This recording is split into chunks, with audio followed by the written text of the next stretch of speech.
Diriwayatkan oleh Imam Ahmad bin Hanbal dalam musnadnya bahwa ada seorang laki-laki yang bernama Nuaiman. Ini Nuaiman, di kehidupan Rasulullah SAW ada orang yang seperti itu gitu. Orang yang sering minum minuman keras. Rasulullah SAW marah, murka. Rasulullah kalau yang berhubungan dengan Rasulullah tidak marah. Tapi kalau sudah berhubungan dengan agama, Rasulullah SAW adalah orang yang paling marah, orang yang paling istiqomah dalam kebenaran. Maka Rasulullah panggil Nuaiman, apa yang kau lakukan? Dia katakan, aku minum minuman keras ya Rasulullah. Rasulullah cambuk dia. Kemudian dia bertobat kepada Allah. Kemudian ketahuan lagi minum. Kemudian dicambuk lagi oleh Rasulullah SAW, sehingga sebagian sahabat memukul dia dengan pukulan yang banyak. Sehingga apa yang berlaku? Sebagian sahabat mengatakan, la'natullahi ala Nuaiman. Semoga Allah melaknat Nuaiman. Dia mempermainkan Rasulullah. Dia bilang sudah mau taubat tapi minum lagi. Dia bilang sudah mau taubat tapi minum lagi. Maka Rasulullah SAW mengatakan, la tal'anuh fa innahu yuhibbullah wa rasulah. Kata Rasulullah, jangan kamu laknat Nuaiman, karena dia itu cinta sama Allah, cinta sama Rasulnya. Dalam riwayat dia dicintai Allah dan dicintai oleh Rasulnya Muhammad sallallahu alaihi wasallam. Ibn Majah menceritakan bahwa Nuaiman ini pernah suatu waktu diajak oleh Sayyidina Abu Bakar pergi ke negeri Syam. Negeri Syam itu di mana? Seperti yang diceritakan tadi, antara daerah Suriah, Lebanon, Yordania, kemudian Palestina. Daerah seperti itu. Umumnya orang Quraisy pada masa itu mereka memiliki rihlah berdagang, membeli dagangan ke Syam, kemudian dijual lagi di kota Makkah. Ketika itu Rasulullah SAW didatangi Abu Bakar. Sayyidina Abu Bakar mengatakan kepada Rasulullah, ya Rasulullah, saya mau izin ya Rasulullah. Mau apa? Saya mau ajak dua sahabat kamu ini ikut berdagang ya Rasulullah. Siapa kata Rasulullah? Nuaiman. Kata Rasulullah SAW, Nuaiman kamu mau ajak? Mau ngapain? Biar seru-seruan aja ya Rasulullah. Kata Rasulullah, ya sudah, saya izinkan kamu bawa Nuaiman. Ketika itu Sayyidina Abu Bakar membawa Nuaiman sama satu sahabat namanya Suwaibid ibn Harmalah. Siapa namanya? Suwaibid ibn Harmalah. Ini sahabat Rasulullah SAW yang memiliki sifat yang berbeda-beda. Kalau Nuaiman ini aneh. Pernah Rasulullah SAW dibawain makanan banyak, dikasih Rasulullah, dikasih sahabat semua. Semuanya sudah makan, tiba-tiba si Nuaiman ini, sahabat Nabi Nuaiman mengatakan kepada Rasulullah, ya Rasulullah, ini yang penjualnya, tolong kau yang bayar ya Rasulullah. Makanan udah habis. Makanan udah habis. Rasulullah SAW bingung, saya yang bayar. Akhirnya Rasulullah katakan kepada sahabat, ayo keluarkan uang, kita patungan, kita bayar. Rasulullah aja dimainin, apalagi kita orang. Sallu ala Nabi Muhammad. Nuaiman diajak Sayyidina Abu Bakar. Kata Rasulullah SAW, benar kamu mau ajak Nuaiman? Iya ya Rasulullah. Diajaklah. Diceritakan dalam riwayat Ibn Majah, diceritakan juga dalam Siyar A'lam An-Nubala, diceritakan juga dalam Musnadnya Imam Ahmad bin Hanbal, dalam riwayat Imam Ahmad bin Hanbal. Maka diceritakan Nuaiman diajak oleh Sayyidina Abu Bakar. Sesampainya di negeri Syam, semua dibagi tugas. Fulan bin Fulan kerjaannya ini, Fulan bin Fulan kerjaannya ini, semua memiliki kerjaan. Nuaiman tanya, wahai Abu Bakar, kerjaannya saya apa wahai Abu Bakar? Kata Sayyidina Abu Bakar, kamu mau ngapain terserah kamu wahai Nuaiman. Yang penting kamu ikut saya kan. Kemudian satu di antara mereka namanya Suwaibid ibn Harmalah. Ditanya oleh Sayyidina Abu Bakar, wahai Suwaibid, kamu mau kerjaan apa? Kata Suwaibid, terserah kamu wahai Abu Bakar. Kata Sayyidina Abu Bakar, kamu menjaga makanan, karena saya tahu kamu ini adalah orang yang senantiasa menjaga amanah. Suwaibid ini kalau disuruh maju dia maju, disuruh mundur dia mundur, disuruh ke kanan dia ke kanan, disuruh ke kiri dia ke kiri. Orang yang ikut aja.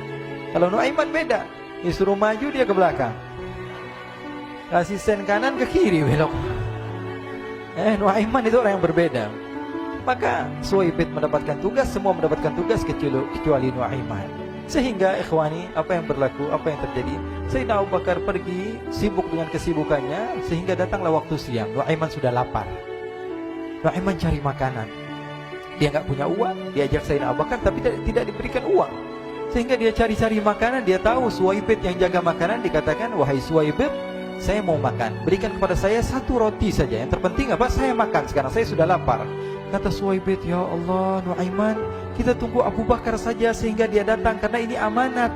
Amanat dari Abu Bakar, saya tidak boleh berikan kepada siapapun kecuali atas izin Abu Bakar.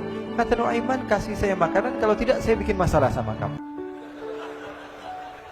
Merah wajahnya Suwaibid, karena dia tahu, jangankan saya, Rasulullah aja dimainin. Bingung, apa yang harus saya lakukan? Akhirnya Nuaiman bilang, gampangannya aja, kata Nuaiman, kamu kasih saya makanan, atau kalau tidak saya bikin masalah sama kamu. Bingung Suhaib pikir panjang. Setelah itu dia katakan, ya sudah Nuaiman, saya tetap mau jaga amanah Abu Bakar, karena saya takut ini adalah perintahnya Allah, perintahnya Rasulullah SAW, dan perintah daripada Abu Bakar sahabatnya Nabi. Kata Nuaiman, kalau memang begitu kamu maunya, ya sudah, berarti kamu ngajakin berantem sama saya. Nuaiman pergi ke pasar. Dia cari-cari tempat penjualan hamba sahaya. Dia lihat-lihat beberapa hamba sahaya. Ini berapa harganya? Ini katanya 10 qalanis. Ini berapa? Ini harganya, hitungan orang zaman dahulu, kita sih hitung seperti dirham, berapa ratus dirham gitu, 200 dirham. Yang ini berapa? 300 dirham. Yang ini berapa harga hamba sahaya? 300 dirham. Harganya antara 300, 200 sampai 100. Kemudian Nuaiman mengatakan kepada penjual hamba sahaya tersebut, saya punya juga hamba sahaya, tapi saya jual cuma 20 dirham saja, murah. Katanya, apa benar ada hamba saya harganya segitu? Iya, karena dia punya aib, ada kekurangan. Apa? Nanti kalau kalian tangkap, dia bakalan teriak, saya ini bukan hamba sahaya, tapi orang merdeka. Akhirnya semua orang berkumpul mau beli. Ini Nuaiman sama Nuaiman diajak ke Suhaib bin Harmalah tadi. Kata Nuaiman, itu ada orang yang berdiri sedang menjaga makanan, itu hamba sahaya saya, tangkap saja. Oh baik. Diberikan uang 20 dirham, dimasukkan oleh Nuaiman ke kantongnya, kemudian Suhaib ditangkap. Ketika ditangkap, Suhaib teriak, saya bukan hamba saya orang merdeka. Maka orang-orang tersebut mengatakan, saya sudah tahu kekurangan kamu. Ini memang kekurangan kamu, memang kamu, tapi saya tidak perlu dengan bacot kamu, yang penting kerjanya kamu gitu.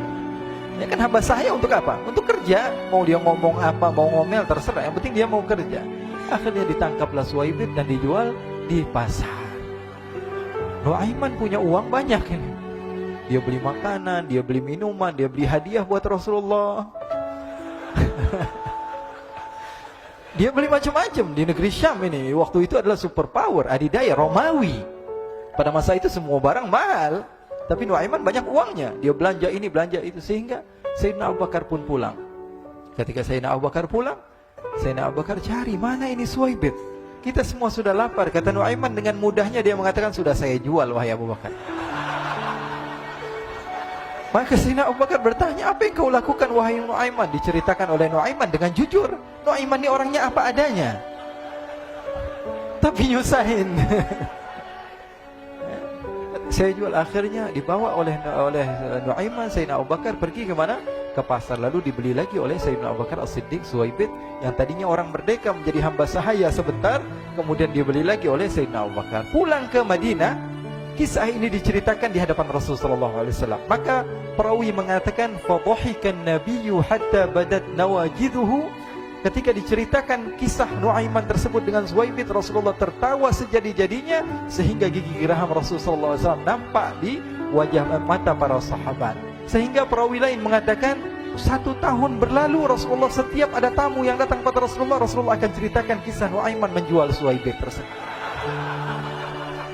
Jadi ada ikhwani, jangan kalian kira Rasulullah SAW itu hidup di satu masa sahabat-sahabatnya itu seperti ustaz-ustaz yang khusyuk, yang kayak Habib bin Anis ini banyak. Bahkan ikhwani, mungkin di akhir karena masanya sudah habis, pernah suatu waktu Rasulullah SAW didatangi asyraf, delegasi dari beberapa negara yang ingin mengenal apa itu agama Islam. Sehingga mereka datang ke rumah Rasulullah SAW membawa unta, kendaraan yang ketika itu kendaraan yang paling mahal mereka miliki. Itu untanya yang paling mewah. Diikat di depan rumah Rasulullah SAW. Tamunya pun masuk, duduk bersama Rasulullah SAW. Di depan rumah Rasulullah SAW ada beberapa sahabat. Ada Sayyiduna Hamzah. Kalian tahu Sayyidina Hamzah adalah orang yang pemberani. Ada Sayyiduna Umar. Kalian tahu Sayyidina Umar adalah orang yang pemberani. Ada Sayyiduna Ali bin Abi Thalib. Ada Sayyiduna Sa'ad bin Abi Waqqas. 4 sahabat ini lagi nongkrong gitu depan rumahnya Rasulullah SAW, berjaga sebelum Allah Subhanahu wa taala turunkan ayat wallahu ya'simuka minan nas. Ketika mereka sedang asyik duduk, tiba-tiba Nuaiman datang. Ini Nuaiman kalau datang pasti bikin sesuatu yang aneh. Bahkan dikatakan tidaklah Rasulullah SAW dalam keadaan bersedih, kecuali Nuaiman datang Rasulullah akan tersenyum. Jadi sebagian sahabat itu senang kalau sudah Nuaiman datang, pasti Rasulullah bahagia. Tapi ketika itu Nuaiman datang, ingin duduk bareng-bareng Sayyidina Hamzah. Sayyidina Hamzah katakan kepada Nuaiman, bercanda begitu.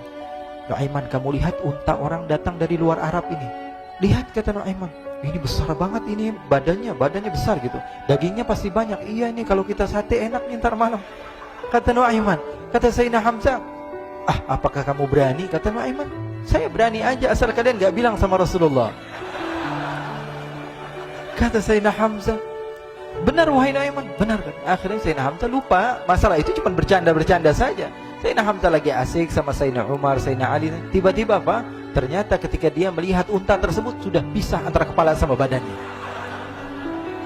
Nuaiman mengatakan, wahai Hamzah, ini unta saya sudah potong, saya mau pergi sebentar. Kalau Rasulullah cari saya, tolong jangan beritahu di mana saya. Nanti kalau keadaan sudah aman, mari kita nyate bareng-barengan. Ini ada yang seperti itu di zaman Rasulullah SAW. Maka dia pun berlari dan berlari mencari satu tempat supaya Rasulullah SAW dia selamat daripada Rasulullah SAW. Sehingga Sayyidina Hamzah bingung, ini kalau Rasulullah keluar gimana? Ada Hamzah Asadullah, ada Ali bin Abi Thalib, ada Umar, gak bisa jaga kendaraannya, tamunya Rasulullah SAW. Akhirnya benar apa yang terjadi, ikhwani. Rasulullah SAW tamunya mau pulang. Ketika dia buka pintu tamu melihat apa? Untanya sudah begitu. Mereka teriak, wa naqatah, unta kami wahai Muhammad. Baru mau kenal Islam, unta kami, kendaraan kami sudah dibuang. Rasulullah SAW lihat Sayyidina Hamzah, lihat Sayyidina Ali. Mereka gak bisa ngomong, mereka hanya bilang apa? Nuaiman ya Rasulullah.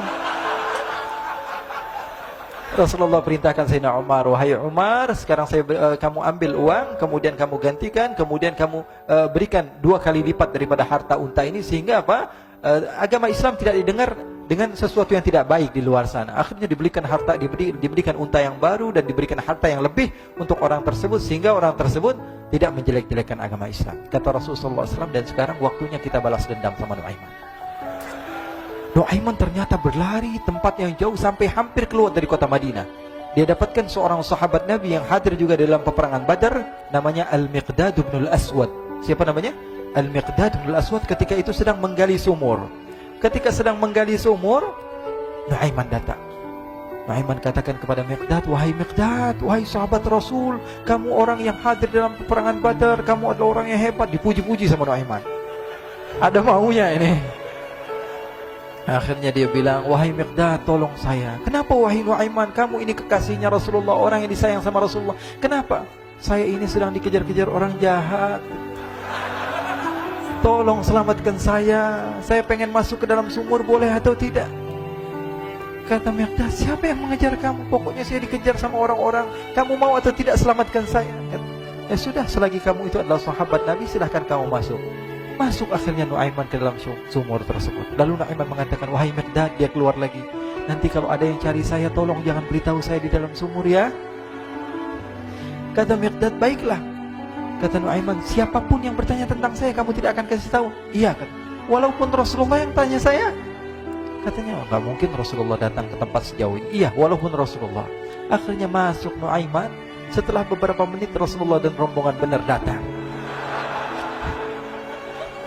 Miqdad bingung ini. Ini kenapa Rasulullah datang ke RW kami ini? Ada apa yang Rasulullah sampai sejauh ini? Ditanya, ya Rasulullah, ada apa ya Rasulullah? Kata Rasulullah, saya cari Nuaiman. Di mana Nuaiman? Innalillah, kata Miqdad. Nggak dijawab ini Rasulullah. Kalau dijawab saya ingkar janji. Akhirnya apa dia katakan? Wahai Rasulullah, mata saya tidak memandang kepada Nuaiman, tapi tangannya nunjuk ke dalam sumur.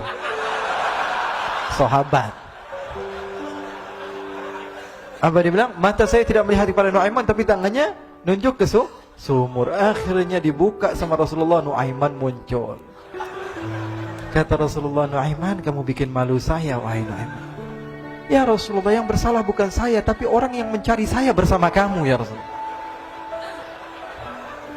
Akhirnya Rasulullah nengok siapa, ternyata Nuaiman sudah lari kabur. Sallu ala Nabi Muhammad. Kisah-kisah seperti ini sebenarnya banyak sekali ya. Ini menunjukkan kepada kita bahwa kehidupan Rasulullah itu begitu indah. Rasulullah SAW, kalau kamu mau menjadi orang yang baik, contoh Rasulullah. Mau menjadi bapak yang baik, contoh Rasulullah. Mau menjadi pemimpin peperangan yang baik, Rasulullah. Mau menjadi murid yang terbaik, contoh Rasulullah. Bagaimana akhlak Rasulullah. Mau menjadi suami yang baik, contoh Rasulullah. Dalam segala hal, apapun itu Rasulullah SAW adalah makhluk yang paling terbaik.